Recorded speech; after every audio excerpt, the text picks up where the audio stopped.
What's going on, guys? Welcome back to the channel. Today I am going to be cleaning some pistons, so I will show you my method of cleaning pistons. I'm just trying to get stuff ready because tomorrow I get to go pick up the engine block. While I'm doing that though, I will be dropping off my rods because I'm going to get new rod bushings in my rods. And then they're just going to mail those back to me so I don't have to make another hour-and-a-half trip to San Antonio. But let's get over here to these pistons. Let me show you what I'm doing, and it all starts now. So, there's like a B52 or something like that parts cleaner gallon bucket that's like this. The parts store was out, so I had to go with this brand right here. So I am Kim dipping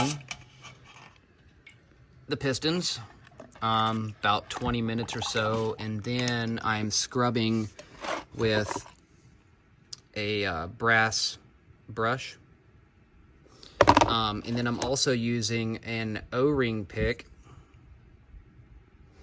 to scrape the piston ring valleys, like that.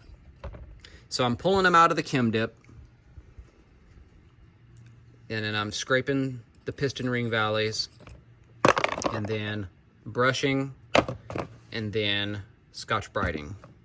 And I will show you what a finished product looks like.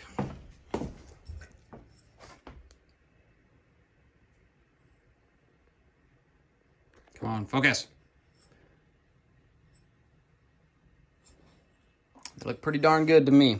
Tell me what you think, guys, down in the comments below. So that's the quick and dirty method that I'm using to clean my pistons. If you know of a better way, comment below and tell me about it. I would love to hear it, actually, because it's tedious and time-consuming is the words I was looking for. Anyway, thanks for watching, guys. Stick around for more videos for this rebuild, and, well, we won't see you on the road, so stay safe out there. Peace.